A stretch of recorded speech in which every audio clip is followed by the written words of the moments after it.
嚟到社區有我幫嘅環節啦，今日就想同大家講下做義工啊，啱晒大家啦，啱晒我同 Danny 啦，兩位都係成日做義工噶啦，你睇我哋個樣就知道啦，揾錢唔係最重要啊！你首先讚我靚先，呢個已經係一人一線啦。呢個善事啊，呢個善事啊，都係啊，係冇我好錯。細個已經開始做噶啦，係啊你係咪都係㗎？我細個幫屋企做多。哦，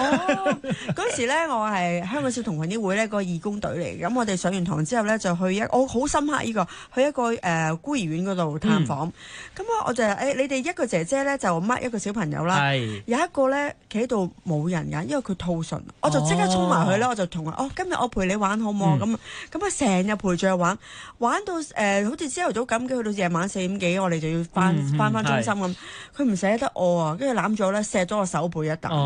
我知道嗰一日咧係對我一日嘅咋，但係對佢咧係一個好大嘅影響嘅。做義工真係好有意義，因為幫到人，亦都可以自己亦都去得益嘅。咁啊，講到做義工，點解會提呢樣嘢咧？就因為香港義工節咧，琴日起1連15日已經舉行咗啦。咁我哋都揾嚟咗其中嘅代表啊，就係主辦機構嘅牽手香港副執行總監林敏婷 Lisa 同我哋分享下。Lisa 你好 ，Hello Lisa， Hello 你哋好，大家好，你好。都知道義工節咧，其實會舉行超過200項嘅義工活動喎，可唔可以都請你介紹一下香港義工節俾我哋識啊？唔該。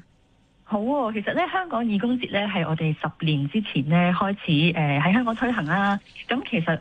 牽手香港我哋呢一個平台咧，其實365日都有好多義工活動嘅。不過10年前咧，就我哋啲活動推出街咧，都唔係話即刻就會滿額咁樣咯。咁所以我哋就諗不如我哋發起義工節呢一個好似義工馬拉松呢一個概念啦。喺10日入邊，可能就有好多唔同嘅百幾個活動一齊進行咁樣，好似真係大家一齊齊心去跑一場馬拉松咁樣，咁結果咧開始搞呢個活動之後咧，我哋嗰啲活動咧都開始滿得快咗好多啊！就直到今年就係第10年啦。有效果，有效果。咁你觀察到咧，其實香港人啦對呢個做義工，其實佢哋嘅反應或者嗰個印象又係點咧？你哋希望透過呢一個節日帶俾社區咧各界有啲咩嘅影響咧？其實頭先我聽你哋講咧，你哋口才咁叻咧，真係可以氹到好多。係啊，冇咁講。係啊，咁所以咧，我覺得香港人其實係好有心嘅，呢個係我哋完全唔懷疑嘅。不過咧，大家因為忙啊，可能工作忙啦，或者有時做父母又忙啦，變咗個或者唔知喺邊度開始去做義工咁樣咯。咁所以我哋咧就希望可以有一個好容易嘅平台，即係令到做義工變得好易啊。咁樣咧，咁就令到大家就唔會因為有時唔知邊度開始而卻步咗咯，咁所以同埋近年咧，大家都可能會對住個熒幕啊、AI 啊呢啲咧，冇錯啦，係啦，咁咧就令到人同人之間其實個連結咧仲少咗，咁所以都希望係透過做義工，亦都可以將人與人之間帶翻起一齊咯。梗係好啦。成日都聽到一句嘢就係話咧，施比受咧更為有福。其實好多時候咧，做義工嘅人咧都會感受得到。你又可唔可以同我哋舉下例啊？其實咧做義工有乜嘢得着啊？可以啊，其實我哋咧知道咧，好多義工同我哋分享咧，佢哋通常咧諗住就係想幫人啊嘛，即係知道社區上面有好多需要，但係好多時候啲義工，即包括我自己有時做完義工之後咧，都發現哇，原來嗰個得着咧係比想象中再多好多嘅，甚至乎從一個心理上面嘅層面咧，真係有一種叫做幫人嘅愉悅感咯，係 helpers high， 因為當你自己將你嘅注意力擺喺人哋身上去幫人嘅時候咧，其實反而有時會即係會減壓啦，為自己仲會多咗一份使命感，同埋咧會學到好多新嘅技能咯。因為有好多義工咧，佢哋去可能幫人嘅過程當中咧，又會學到同唔同嘅人點樣相處啦。舉個例，譬如同失明人士，咁你又會可能學識點樣領路啊，或者單殘人士，你又會學識點樣用輪椅啊，可以推得好啲咧咁樣。甚至乎就算同長者，其實你都會透過同佢哋嘅了解咧，你都會知道多咗原來佢哋出行去玩嘅時候，其實會有啲乜嘢嘅需要啊咁樣。咁好多義工其實佢哋都係由低做起嘅，即係可能初頭由參加者去做起，但係慢慢咧佢哋發現原來佢都有能力可能幫手去帶一啲活動啊，或者去一齊諗一啲活動嘅話咧，咁其實佢哋當中亦都可以學到好多唔同嘅技能。長者我好有深刻印象，因為以前中學都有做過義工，啲長者好多故事分享翻俾我。係啊。咁因為都知道義工節其實嚟到第10年啦，有一個社區服務活動就延伸到2個星期嘅，可唔可以都請你分享下有咩活動啊？同埋預計可以有幾多人參與？又幫到幾多人呢？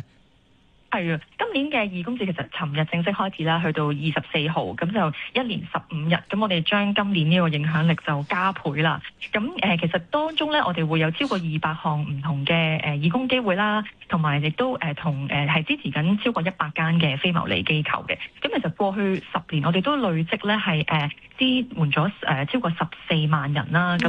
我哋過去其實我哋每年平均咧都可以動員到千幾個義工咯，即係淨係喺過去嘅9至10日入邊。咁今年我哋加倍咗嘅時間，都希望我諗都應該可能有2-3千位義工可以可以參與喺我哋呢個計劃入邊嘅。咁我問下啦，其實譬如有啲小朋友啊，或者佢哋屋企人或者年輕人，甚至乎退休嘅朋友咧，佢哋都想做義工嘅。你有啲邊啲嘅義工嘅活動咧，可以建議佢哋參與咧？問得好好呢條問題，因為我哋咧其實今年其中一個主題咧，都真係希望唔同世代嘅義工都可以一齊出嚟做義工啦，甚至乎可能有啲長幼嘅共融嘅情況出現啦。咁嗱，小朋友咧我就建議通常都係親子為主噶啦。咁如果親子嘅義工咧，可以幫手我哋做一啲同環保有關嘅活動嘅，譬如我哋有一個活動咧，都係喺禮拜日啦，咁可以一家大細去幫手咧去做一啲番梘嘅回收喎，因為我哋有一個非常之好嘅合作夥伴啦，社福機構咧叫做再造福啦，佢哋咧都係會將一啲喺酒店嘅番梘啊，或者係一啲梘液啊回收翻嚟咧，咁將佢哋翻新咗，或者係再即係去係啦擺埋晒一齊之後咧，就可以捐出去俾有需要人士嘅，或者去一啲嘅泳灘嗰度去幫手海洋啦，幫手做一啲清潔嘅工作啦。今年都有一個活動係會去下白泥啊、紅樹林啊一啲去地方咧去幫手清潔嘅，咁就啱晒大人細路啦。如果係年輕人嘅話咧，就可以入學校度講故事啦，或者係同一啲小朋友可能同佢哋一齊做一啲功課輔導啊，或者啲少數族裔嘅小朋友都可以幫下佢哋中文嘅功課方面啦。或者係做一啲二手衫嘅回收啊、分類啊等等。中意貓狗嘅咧，又可以去啲動物嘅收容所嗰度幫手去照顧下啲流浪貓狗啦。咁如果再成年人士啲啦，或者甚至乎退休人士咧，我建議佢哋可以其實佢哋都好叻。佢哋好叻，可能同長者溝通嘅，咁可以去同啲長者玩下啲桌遊啊，即係玩下啲 board game 咁，或者甚至乎一齊打下嗰啲叫做 Rummikub 啊，即係咁咧，因為呢個都係可以幫助減即係延遲呢個腦退化啊嘛，咁大家一齊都係啦，可以活躍下個腦啦，一齊玩自己都開心啦，係啊，自己都好開心。其實咧咁樣聽落去真係聽到咧有好多唔同嘅活動咧，都可以咧俾任何唔同界別嘅朋友一齊去參與做義工。如果想攞多啲唔同嘅資訊或者資料啦，甚至我都想報名參加，可以點樣做咧？好簡單，其實咧可以去我哋嘅網頁啦，牽手香港，咁英文就係 handsonhongkong.org.org 係啦。咁我哋個官網嗰度咧都撳個 volunteer 或者係做義工嗰個掣咧，咁就會見到我哋有一個好似月曆咁樣嘅義工嘅係啦，就有好多唔同嘅活動就會可以俾大家登記，然之後咧就去參加嘅。咁好多嗰啲活動詳情啊、時間地點啊嗰啲咧，都甚至乎啲名額咧都已經喺網上嗰度可以睇到。咁都今年都係爆得好快啊！即係一個我哋叫做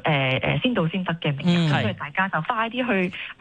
參加啦。知道收到係啦，都係呢2個星期去到24號咁，但係之後都唔使擔心，其實我哋陸續有嚟，都有好多活動冇錯。好啊，每日都可以幫下咁唔同嘅人啊嘛。多謝晒你啊 Lisa， 同我哋分享咗咁多。啱啱電話旁邊呢，就係主辦機構今次嘅義工節嘅主辦機構牽手香港嘅副執行總監林敏婷 Lisa， 咁啊幫到人自己又開心。係啦，今日都有同事同我分享啊，佢就話咧佢有個賣旗嘅經驗，佢就話首先一樣嘢佢好享受嗰種即係收集硬幣嘅開心啊。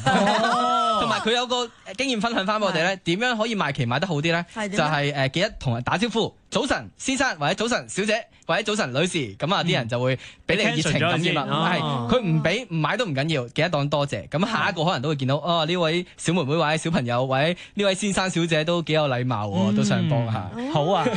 咁啊節目嘅尾聲都送翻首歌俾大家，就係 Michael Jackson 嘅 Heal the World。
嚟到社區